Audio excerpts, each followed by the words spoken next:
Hello my lovely people. तो कैसे हैं आप लोग? मुझे पता है कि आप लोग बहुत अच्छे हैं और स्टोरीज़ बहुत इन्जॉय कर रहे हैं, क्योंकि है ही आप लोग मेरी तरह हॉरर लवर है कि नहीं। तो मैं हाजिर हूँ एक नए मज़ेदार स्टोरी के साथ। तो चलिए हम लोग स्टोरी सुनते हैं, और स्टोरी का नाम है भूत का घर। यह एक भूत की कहानी है। रोहन नाम का एक मेरा दोस्त था। उसकी तुरंत ही नौकरी लगी थी और उसकी पोस्टिंग मेरे ही गाँव में हुई थी। गांव से थोड़ी ही दूर पर एक बहुत बड़ा और पुराना घर था, जो कि बहुत सालों से बंद पड़ा था। रोहन ने किराए पर रहने के लिए वो घर ले लिया और आराम से अपनी नौकरी करने लगा। कुछ समय बाद कुछ ऐसा हुआ। एक रात जब वह सो रहा था तो उसे एक अजीब सी आवाज सुनाई दी, जो किसी जानवर के आवाज की तरह था। शुरुआत में रोहन उस आवाज पर ज्यादा ध्यान नहीं दिया, लेकिन फिर दूसरे दिन भी उसे वही आवाज दोबारा सुनाई देने लगा। फिर वो सोचने लगा, इस घर में कोई भूत वूत तो नहीं है जो मुझे डराने की कोशिश कर रहा है। खैर, रोहन भूत प्रेत को नहीं मानता था, इसलिए वो आराम से सो गया। कुछ समय बाद जब रोहन की नींद खुली तो सामने एक डरावना काला साया दिखाई दिया। रोहन इसके पहले कुछ करता वो खुद बेहोश होकर गिर गया। कुछ घंटे बाद जब उसे होश आया तो भागकर उस मालिक के पास गया जिसका वो घर था, और उसे सारी घटना के बारे में बताया।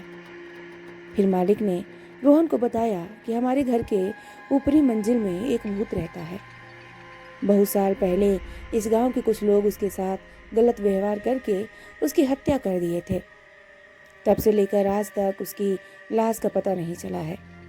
कई लोग तो यह भी बताते हैं कि रात के समय में इस रास्ते से अगर कोई जाता था तो वो भूत उसे अपने घेरे में ले लेता था और कई दिनों तक उसका पीछा नहीं छोड़ता था, लेकिन उसे अभी तक कोई देखा ही नहीं। कभी कभी उसकी डरावनी आवाज सुनाई देती थी और सबकी नींद उड़ा देती थी। रोहन मकान मालिक की पूरी बात सुनने के बाद सोचा कि यह सब कुछ केवल एक कल्पना और बकवास बातें हो सकती हैं, क्योंकि वो भूतों में विश्वास नहीं करता था। इसलिए वो वहां से चुपचाप अपने घर चला गया। उस दिन बाद रात के समय लगभग 11 बजे के करीब रोहन खाना खाकर टहल रहा था तो उसने देखा कि चारों तरफ अंधेरा ही अंधेरा छाया हुआ है और एकदम शांत माहौल था। फिर उसकी नज़र दीवार पर गई और देखा कि घर के सारे दीवारों पर, दरवाजों पर जानवरों की तरह कुछ निशानें बनी हुई थी और बहुत से वस्तुओं को बिना किसी वजह के ही अलग अलग जगहों पर रख दिया गया था।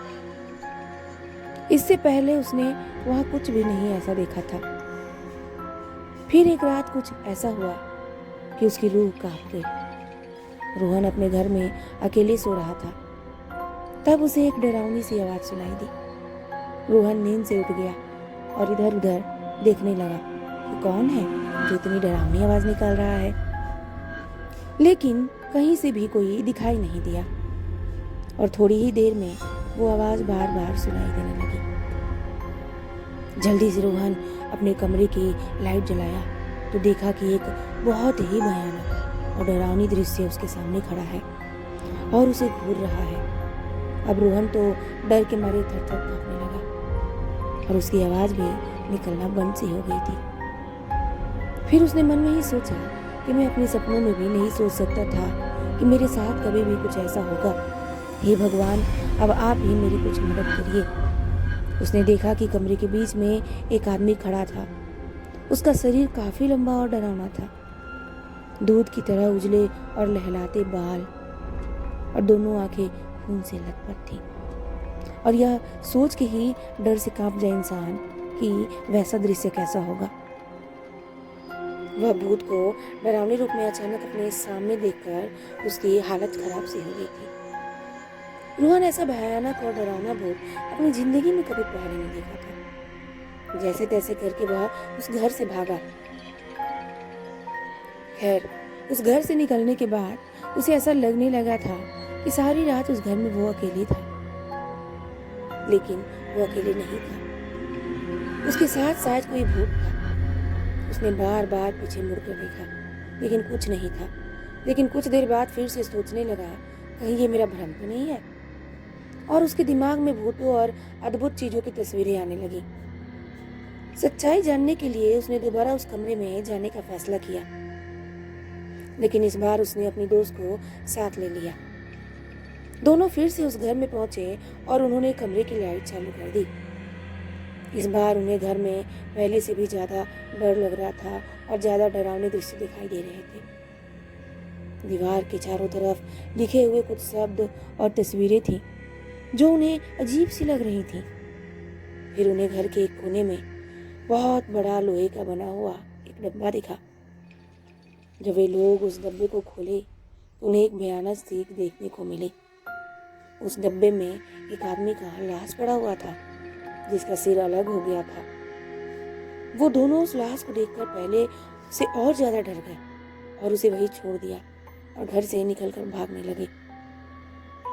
लेकिन जैसे ही दोनों वहां से भागने लगे वैसे ही उनके कानों में एक डरावना आवाज सुनाई दिया, जैसे उन्हें कोई कह रहा हो कि वहीं रुक जाओ, यहाँ से वापस जाने का सोचना भी मत।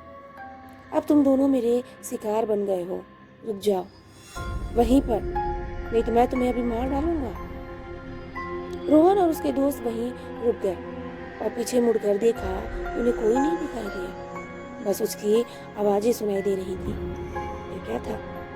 वे लोग एक दूसरे का हाथ पकड़कर वहां से भागते हुए घर से कहीं दूर रुके। थोड़ी ही देर में सुबह हो गई। दोनों दोस्त गांव में गए और डरते हुए उन्होंने अपनी घटना सारे गांव वालों से बताया और उन लोगों को सावधान करवाया कि गलती से भी कोई इस घर में ना जाए। हम लोग तो जैसे तैसे करके वहां से भाग गए, लेकिन अब दोबारा कोई वहां गया तो शायद वो जिंदा वापस ना आए। अब आप लोग भी कभी वहां मत जाइएगा। और रोहन उसी दिन अपना पोस्टिंग किसी और जगह करवाया और उसी दिन वहां से अपना सारा सामान लेकर हमेशा हमेशा के लिए चला गया। दिन पर दिन रोहन उस घर की घटना भूलने की कोशिश करता, लेकिन वो उस घटना को कभी भूल नहीं पाया और उसकी रात भी खराब होने लगी थी। वो अब रात को सोने में डरने लगा था, लेकिन करता भी क्या थी, हुआ ही ऐसा कुछ था उसके साथ कि किसी के लिए भी उस दृश्य को भुलाना नामुमकिन है। तो चलिए, ये थी आज की कहानी। आप लोगों को कैसी लगी प्लीज कमेंट करके जरूर बताइएगा और चैनल पर नए हैं तो चैनल को सब्सक्राइब करना ना भूलिएगा। दिल से सपोर्ट कीजिए। मैं मिलती हूँ आप लोगों से किसी नए मजेदार स्टोरी में। तब तक के लिए बाय बाय, टेक केयर।